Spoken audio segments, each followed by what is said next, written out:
Oh, yeah, that's right. It's Beer and Ball coming to you on a Thursday because we're crazy like that. You never know when you might find yourself needing some beer and some ball and some goodness and some hotness, and that's what we do, Billy. We bring the goods each and every week. Negs, it's even better on a thirsty Thursday. How about that? Ooh, I mean, oh, you're did right. someone say Thirsty Thursday? Oh, you Yeah. cracked that Carry Come the G on, can, baby. Come Oh, on. Congratulations. Thank Congratulations you. on Thank the you, beverage. sir. There we And go. hey man, a thirsty Thursday on Bear Week. Let's just feast in it. I'm ready Soak for it. in it.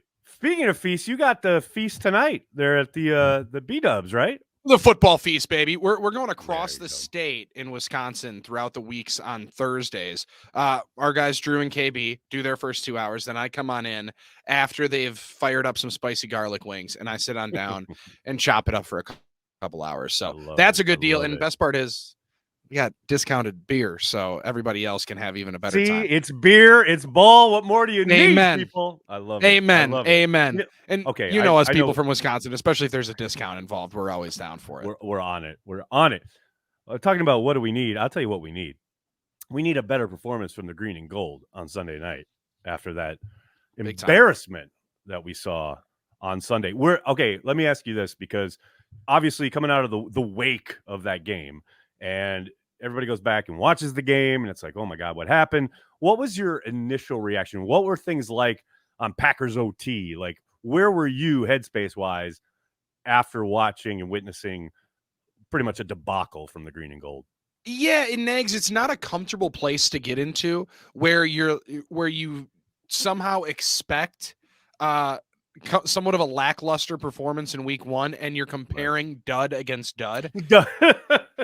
Right. But it kind of felt like that, right? Like I kept dating myself back to how I felt in the Jacksonville airport last year, flying back from Packers and Saints, and thinking this team's going to win like 5 games. Like, how on earth do you just get run on by Jameis Winston-led New Orleans Saints like this? And seriously, I didn't feel the same after Sunday's game. It felt like to me, I didn't either. Right? Right. Nags, it felt like to me more for a long time. Like he started to give me the feelings, Nags, that I think a lot of fan bases had when they watched Devontae Adams for the last, 5 or 6 years, of saying, as long as it's close and he doesn't completely wreck the game, you're going to have chances to win. But he wrecked the game too early, and we can parse all through it. I know where you stand on running the damn ball.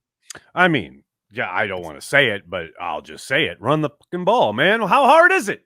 It's got to be a focal when you've point, got man. The offensive line being where it was in that game, as far as who you had up, who you had down, who you had playing. Man, let them fire off and run the ball a little bit. I guess I should have seen it coming, though. The idea that Matt LaFleur wants to run his stuff, Aaron Rodgers wants to run his stuff, and the two of them are pretty hard-headed. And I think that game clearly illustrates that, in the sense of, nope, we are going to spread it out, and Aaron's going to find the matchups, and we're going to try and make it work the way we always have. I'm going to say I'm shocked, but I was very disappointed in the approach on the offensive side of the ball, in the sense of like, we're just going to run our stuff. Yeah, and didn't it just feel like they allowed the game to not get away from them? Because really, I mean, 4 possessions in, it's a 7-point game. And that's where the thought that you are chasing points, having to throw the ball and not just leaning on Aaron Jones, who next 3 of the first 4 times he touches the ball, he explodes for 8+.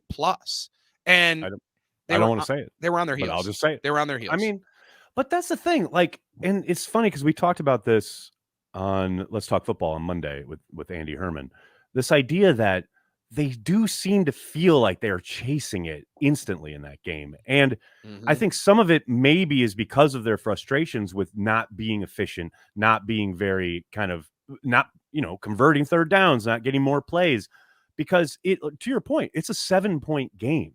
Yet there's all these, long developing pass plays being called, Rodgers sitting back in the pocket surveying, rather than get the ball out of your hand. Just get it to Aaron Jones, get it to A.J. Dillon, get it up and down the field efficiently. That's all you need to do. it really felt like almost from the get-go, because they, didn't, there was obviously the drop right at the start, kind of sets the tone. But it really, the second, third drive in, you start feeling like, okay, they're pressing, but I have no idea why. Yeah, and the drop touchdown definitely, I mean, let's be honest, it changes the game completely from the headspace, right? Yes. On the scoreboard, it's just 7 points. Right. But could you imagine the show you were doing all week long if Christian Watson's first play as a Green Bay Packer is a 75-yard walk-in touchdown, My albeit guy. even better, Nags, for Right. absolutely torching a soon-to-be Hall of Fame corner in the process? Like, Yes, sir. that's Well, big time stuff that they the were thing this too, close to having. the thing that's so frustrating is, like, how often do you see Rodgers go back there, right, and launch one, and as the camera pans, you're like, okay, is this guy open, or is this a 50-50 ball, etc. A lot of times, maybe there's not enough space, like it's thrown a little bit out of bounds, guy's got to make an adjustment. Mm-hmm. This was so perfect. It was like an extended handoff. And to see the camera pan and have Watson like 2 steps. I mean, it wasn't Full. just like, okay, I'm even, I'm leaving. Like, gone. Left the dude Mm-hmm. in the dust open. That's where it's like, oh my gosh, this is really going to happen. And then the drop happens. And It's so deflating. yeah, and that's the part of that's where maybe that's why, right? Like that was the only reason initially I thought they felt like they had to go get those 7 points back. But the tough part is they were Yeah. there, right? Like they were Yep. they're there until ultimately JJ breaks their back with the 34-yard touchdown or whatever on the Yeah. second blown coverage and a half on the most dangerous player on the field. Like that's the game can sometimes, Nags, be as simple as blocking and tackling. Sometimes the Yes. game is as simple as, "Man, that guy was the best player on the field today." Well, I'd love to get into this with you, because like all week we've heard from local and national media alike about what they should have done or what they could have done. And I've listened to Matt talk about, well, you can't change the structure of your defense, and we're a zone team. And I get all of it. I understand that. But there's got to be a better plan for handling one of the most explosive and best offensive weapons in the league than, well, we're just going to run our stuff. And I didn't see a lot of man match stuff. I didn't see. It was so funny because, like, in the second half, they got a little bit more into at least some more man concepts or passing off in a man match kind of situation. But it was so odd how first third down of the game, they come up in press man. And Stokes gets beat on that inside stem, and that's going to happen. Mm-hmm. Yep. But after that, it was like they just called the dogs off and didn't want to press and didn't want to be up in the grill. And I understand, again, that Jefferson's moving around, but there's got to be a better approach than, oh, well, he's in motion. There's nothing we can do. Come on. The history of the league is littered with really excellent offensive weapons at receiver being somewhat, at least limited. I mean, Bill Belichick has spent a whole career figuring out a way to take away the best weapon on the offensive side of the ball and forcing someone else to beat you. Well, in Nags, I was called quite condescending on Packers OT because Oh no. I brought up the fact there's really no true box and one that you can just play in the NFL Right. and just say, 10 on 10, we're going to run zone everywhere else, but we're going to match up best player on best player. And you can do that for a play or two. But Right. then at some point, that guy's running full speed and he knows where he has to go. Yep. And you're supposed to react in split-second moments. I mean, he played Darnell Savage and Adrian Amos like a fiddle on the 62-yarder. Darius Butler did a fantastic breakdown on the McAfee show of it, where it's one look, one step, and he turns Savage around and puts him in a spin cycle and then runs completely away from him. And, kudos to Cousins for making the play and making the throw. I also thought one of the best defenses for it, Nags, was going to be getting some heat on Cousins, getting him off his spot. And they wanted to play rush 4, our zone too high, quarters is going to be good enough. We're going to keep everything in front of him and bend, not break. Part of me thinks that there's some of it's week 1. We don't want to show all the creative ways we can shut down a number 1 receiver. But the other part of me is saying, dude, That's a division game, and you just got woken up to the fact that week 17 is going to be a little bit Yeah. bigger than you may have originally Yep. thought. Yeah. It's going to be a big. It's so interesting because like I'm 50-50 on the pass rush thing, right? Because I think for the most part, the approach that they had up front worked. Kirk Cousins just did a great job of getting the ball out of his hand when the rush got to him, right? Whether it was finding an outlet receiver or throwing it away, but there were a number of times where Preston Smith's right on him or Rashawn Gary's about to crash. And like you look at the pressure numbers just across the league, they have 3 guys in the top 20 on Sunday. You know, Kenny Clark, Preston Smith, and Rashawn Gary, all in the top 20 when it comes to pressures, which tells you, yeah, they were getting close and they were affecting the pocket. Cousins just did a really good job. And I think O'Connell did a nice job of designing plays where, okay, if you're reading high to low and the bell goes off in your head, the timing bell, okay, I've been holding this ball now for 3 seconds. I got to get rid of it. I thought Cousins did a masterful job of that. Yeah, and people hate that they get paid too. Yeah, right. Exactly. Released, but Right. man, Can't Kirk have Cousins that. makes a lot of money on the other side, and when you allow him, Wayne Larrivee said he's like a 3-point shooter, and you allow him to make the first 2 to 3, and really he good might not point. miss the rest of the night. And dude, he had himself a big night, and now you gotta focus up on beating a division opponent and getting right, because Nags, I don't even want to put this out there. I don't even want to think about it. But sweet Lord, you walk down into Tampa, Florida, 0-2. 0-2? With No, sir. Tom No, sir. week 3, Belichick week 4. Yeah. I'm going to go with no on that one. I'm going to go with No, nah. I'm going to go with no, thank you. It is interesting looking at this Bears matchup. It's so hard to get a read on the Bears because of the type of game they played in last Sunday in the monsoon against the 49ers. Obviously, the 49ers, a team that's given the Packers nothing but problems over the last couple of years. Not saying that the Bears handled them or anything. I thought Fields overall didn't play a very good game. He hit some big plays when things broke down. That's what you got to do. That's how you win. But man, you look at their defense. I think their defense is going to be pretty legit. And I don't think there's, overwhelming superstars there, although there's some talent. But I think the coaching really showed up. And I know, again, it's a monsoon and it's hard to judge much, but you talk about a pretty stout group that didn't make big mistakes and were pretty sound assignment-wise. They were rock solid throughout the entirety of that game. Well, and I don't know what you saw last year from them too, because it's a lot of the same personnel. I think Brisker in the back end next to Jackson is going to be a real player, Jaquan Brisker, for a while. Definitely. Yeah. Yep. But at some point, when a coach is going to get fired, the message just kind of gets tuned on out. And I think that Bears team last year kind of knew that Nagy was going to get fired by like week 5. So it was tough to keep your energy level and your intensity level at a 9 through the entire year when hey, we're all fighting for our jobs, not really for a better goal. They definitely believe they're better, and belief is a crazy thing in the NFL.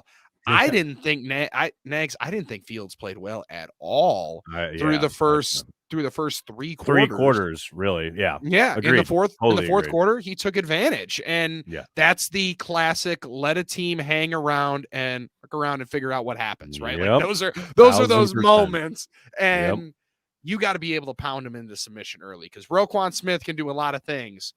But if you're driving his defensive lineman 2 to 3 yards back and letting A.J. Dillon and Aaron Jones hammer into them, it's going to be a long day for that Bears defense. Well, it's interesting, too.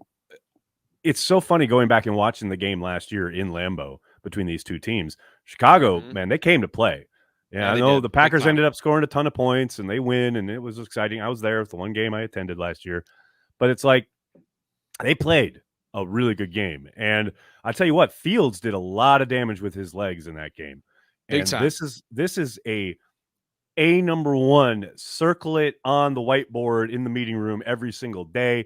Talk to Rashawn especially about not overrunning the pocket and not taking an inside release, because how many times last year did we see quarterbacks, especially mobile guys, just get out the back door because Rashawn had crashed inside?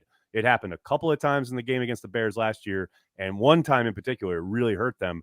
That is to me, that's like one of the major ways they could win this game is Fields and his legs, because it's given the Packers problems before. It's something they have to put a clamp on early in this game, I would suspect. And he is an energy difference maker, right? Like, I mean, the video, right. I know it's post game. That's a tough photo when he slides into the water and flexes, right? Like, it's so good. And dude, I'm telling you, belief is a weird thing in this game. And if that team believes one can take them back and dig them out of any hole, you allow him to run like that, and you open up all of those thoughts. But I also think there's a couple of factors that kind of go against what Justin Fields might be able to do. And that Bears offensive line, Nags, I just don't think is any good. I mean, Tevin Jenkins was their second round pick that was supposed to be a dog for them, and I just don't see it. I think Cody Whitehair is a guard that wanted to be a center, but they put him at guard because they're more afraid of it.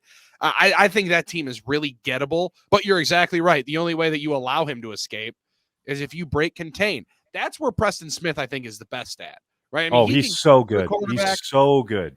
He never overruns it. He always holds the edge. He's always cognizant of where the drop is and not getting past it. Like in a way that Rashawn, you can see the athleticism, right? You know how talented he is, but sometimes he tries to take that inside move and just opens up the door for the QB. Can't have that this week. Cannot do it. Let's flip over on the offensive side of the ball. You talk about this offensive line. I know Jenkins practiced today. We're recording this on Thursday.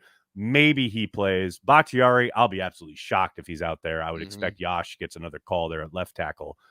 We'll see what happens with Zach Tom. Maybe he supplants Jake Hansen at right guard. I know Matt had mentioned the fact that he's, up for a starting job, so to speak. Yep. To me, regardless of who's up there, we've heard there's been a lot of talk about needing to feature the running backs. Why this needed to be a revelation after a loss, I have no idea. But man, if the whole thing on Sunday night doesn't run through Aaron Jones and A.J. Dillon, we absolutely riot. Yeah, then there's some serious problems in River City. I mean, what on earth? What else do you got to know? You're going to have to watch, again, as you mentioned, a banged up offensive line go up against, as much as I just kind of dogged the defense, dude, Robert Quinn had 16 and a half sacks last year. I mean, he can get after you a little bit. And if Royce Newman's out there on the island, I don't necessarily love that. I do like the idea of Zach Tom back out onto the field. Here's what I would, if I'm Aaron, here, it's your good friend, Matt. What should I do along the offensive line on Sunday night? Well, Matt, what you should do is play Zach Tom at right tackle and put Newman, kick him back into guard, and away you go.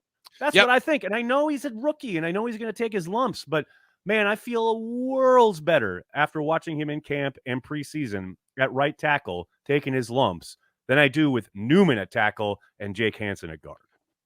Well, and wasn't it, I think you and I kind of touched on this, maybe it was the first time, maybe it was the second Beer and Ball, was that I think he's with the frame, because he is smaller, right? I mean, he's only like 6'4", you do not 305. Think offensive tackle when you look at him in any way, shape, or form. But I think he's too small to play guard, and I think it might end up getting exposed a little bit more when you're inside fighting 300-pounders than fighting freakish athletic 270-pounders, right? Like he can utilize his feet a little bit more out there, and you'd have a better chance to it. But that hinges also on Runyon going, and that doesn't look good. It doesn't look good. And I had Josh Myers as my big breakout star. Nags, that clip might take some time. Because he blocked John Runyon. Right. I know. And then there's the other one on Aaron Jones long run where like he turns. I get what he's doing. He's turning around and looking to peel back and hit somebody, right? And then Jones is like right up on him and just pushes him out of the way. He's like, "Get out of here, dude." My guy, we love you, but yeah, let's stop blocking our own dudes and stop getting in the way of the running backs. That is going to help. Yep, that is going to help. That is going to help when we stop blocking our own players. It's a bold strategy. But luckily, A.J. Dillon is as big as he is, because Za'Darius Smith came in and just that was a forearm shiver. Like I'm trying to give to somebody in blue and orange this week. Just quick one right across the nose. I mean, right across. I mean, well, it was so interesting to watch there. And that whole play, though, is Aaron, just throw the ball away, my guy. Yeah, just get Like, rid of it. what are you doing? And that comes back to another fundamental thing that needs to happen on Sunday night. Aaron needs to play in rhythm.